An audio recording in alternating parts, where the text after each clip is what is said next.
Alright guys, here's the deal. It is December 14th, 2025, which means it is Subiefest in Orlando. I just got through the gate, kind of walking around, looking at all the cars. Is that the new Gymkhana car?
Alright, so now I'm at the back of the track. It's called the Flat 4 Showdown. It's a little showdown for the cars. It's just like a time trial, basically. You can see it going on behind me. But now over here is the car show. This is kind of like the car show portion of what's going on.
Alright, I should have brought my Insta360 Go 3 so I could record what I just did, but I went on a test drive in a Crosstrek Wilderness Edition, and then I also went in the 2026 Solterra, which I didn't know what that was. It's an electric SUV. That thing got up and went, not gonna lie. For a Subaru, I was kind of impressed, but yeah, there's like a little section that those were just the 2 cars I drove. I mean, I'm probably gonna go back and drive other ones, but there was like 6 cars to choose from. So yeah, little test drive, pretty cool. Flying stuff, like we did some of that, but this is about driving skill and proximity to near-death experiences. Like, all right, that sounds fun too. So we went with Annapolis, Maryland, which is my hometown. We called it the hometown shred. I thought the streets were a lot bigger when I was a child growing up on that, but going through the back roads at 170 miles an hour it got small quick, but it was really cool. Was able to shut down, like anyone that's grown up anywhere, that to be able to actually shut down, have the cops help you shut down the streets. You always wanted to go as fast as you could down and back at the end. It was awesome. Got to jump over Ego Alley. One of my best friends, world champion offshore powerboat racer, got to go in a 6 mile an hour zone. He was doing 110 in the speedboat, so he was really excited. It was just a really awesome experience.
All right, that is officially a wrap on Subiefest in Orlando. Nothing crazy except for seeing the Subaru, the new Gymkhana car for Travis. That thing was absolutely sick. This event's pretty mellow. It's not, you know, like any of the Cletus events I go to where it's crazy. It's just kind of like a car show with some extra features. You do get to walk out with a lot of merch. I got cups, keychains, posters, bags, lanyards, a bunch of business cards, stickers.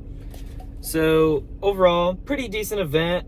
I'd say go to it if you're super into Subarus. I'm not a huge fan of Subarus personally, but I do mess with them. I think they're pretty sick. But yeah, overall, I think pretty cool event. And yeah, we're out here keeping it decent. Stay rowdy. Roll the outro.